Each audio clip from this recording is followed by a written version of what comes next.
In the deep recesses of time, shrouded in layers of mystery, lie the tales of cities lost to the ages. These lost cities, mythical or real, have long captivated our collective imagination. Their names echo through the corridors of history, their stories whispered in hushed tones as if reciting an ancient incantation. Atlantis, El Dorado, Camelot, their very names conjure images of grandeur and glory, of wealth untold and technology that would leave even the most educated of our time in awe.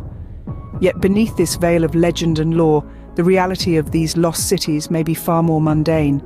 These supposed utopias, these beacons of civilization, are often shrouded in a fog of misconception.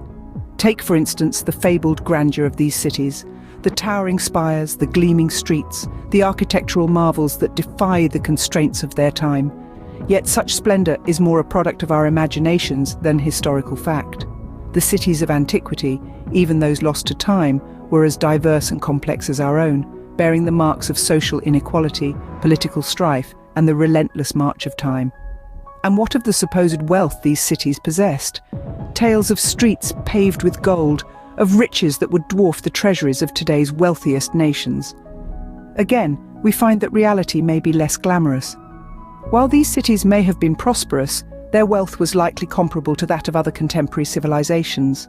The true treasure of these lost cities lies not in gold or gemstones, but in the rich tapestry of culture and knowledge they left behind.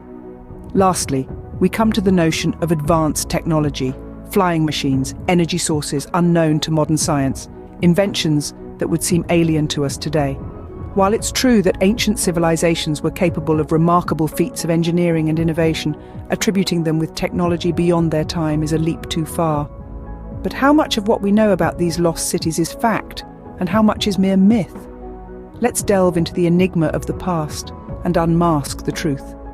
Perhaps no lost city has captured the imagination quite like Atlantis. This legendary city, first described by the ancient Greek philosopher Plato, has since become a symbol of advanced civilization lost to time.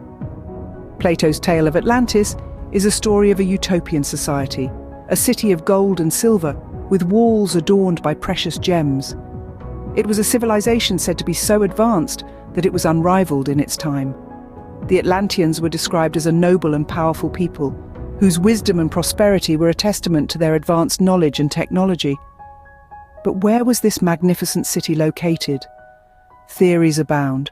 Some point to the Mediterranean, others to the Caribbean, and yet others suggest it may have been in the far reaches of the Atlantic Ocean.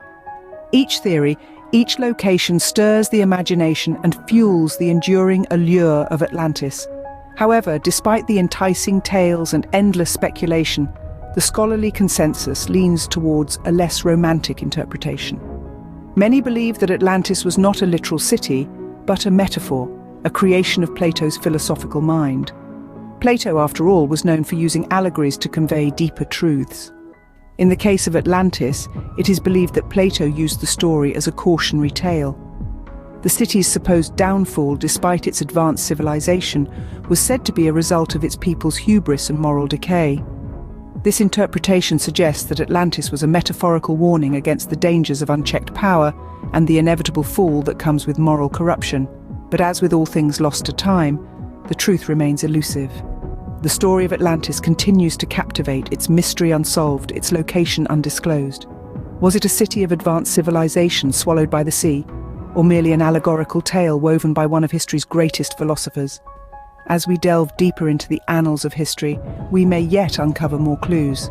But until then, the city of Atlantis, real or imagined, remains a fascinating enigma. So Atlantis, a metaphor or a metropolis? The debate rages on. From the depths of the sea, we journey now to the heart of the South American jungles and the mythical city of El Dorado. In the age of exploration, tales of a city overflowing with gold ignited the imaginations of countless adventurers. El Dorado, the city of gold as it was dubbed, was said to be a place of unimaginable wealth, a city that shimmered in the sunlight, its structures clad in the precious metal. The desire to find this mythical city led to numerous expeditions, each one brimming with hope and fraught with danger. Spanish conquistadors, lured by the promise of infinite wealth, ventured deep into the uncharted territories of the New World. They crossed treacherous mountains, navigated perilous rivers, and trudged through dense, unforgiving jungles. Yet despite their relentless search, the Golden City eluded them. The expeditions returned empty-handed, their dreams of riches unfulfilled. But what if the city of El Dorado was not a city at all? What if instead it was a person? Historical records suggest that El Dorado was likely a tribal chief of the Muisca people, a native South American culture. This Golden King, as he was known, was said to cover himself in gold dust during religious ceremonies, a spectacle that could have sparked the legend of a golden city. The ritual reportedly involved the chief, adorned in gold, venturing into a sacred lake.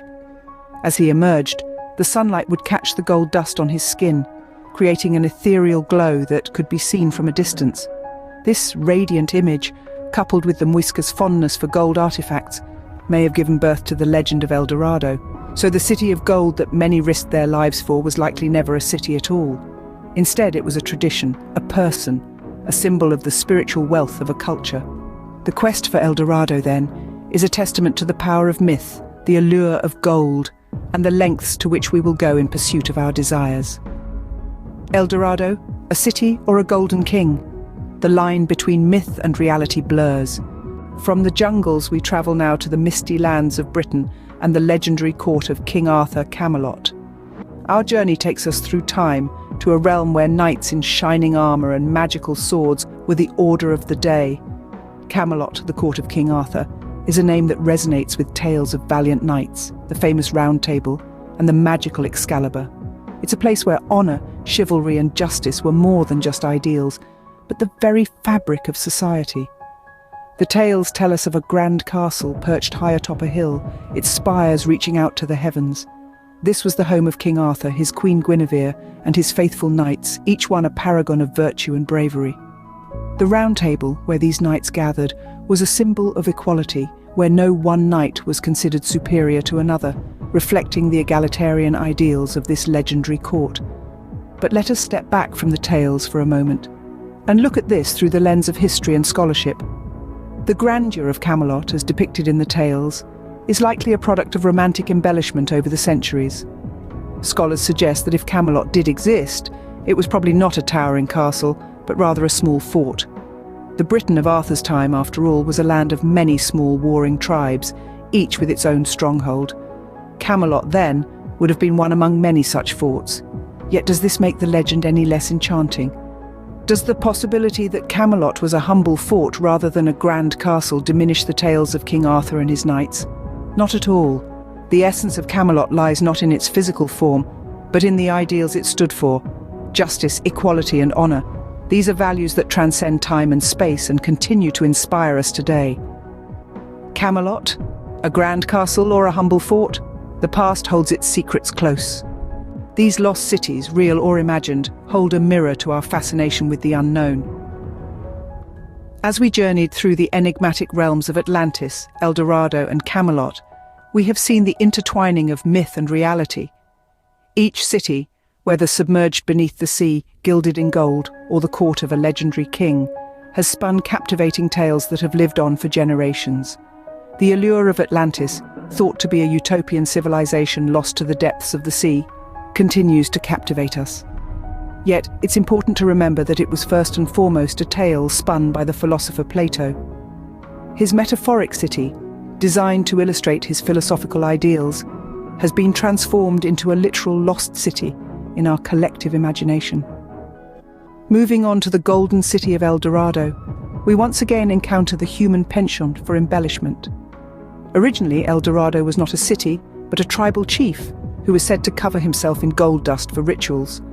Over time, the allure of gold transformed this tribal chief into a city, a symbol of unattained wealth and prosperity. And finally, Camelot, the court of the legendary King Arthur. Camelot, with its noble knights and Round Table, is more than a place. It's an ideal, a symbol of a golden age of chivalry. Whether or not King Arthur truly existed or Camelot ever stood, these stories have enriched our cultural heritage, providing a framework for countless tales of bravery and honour. These lost cities, as we have seen, often blur the lines between reality and myth. They may not exist as we imagine them, but their stories, their symbols, and their impact on our culture are very real. They resonate with our desire for discovery, our thirst for knowledge, and our fascination with the unknown. The truth may not be as glamorous as the tales, but it holds a charm of its own. As we unravel the past, we continue to be captivated by the enigma of the lost cities,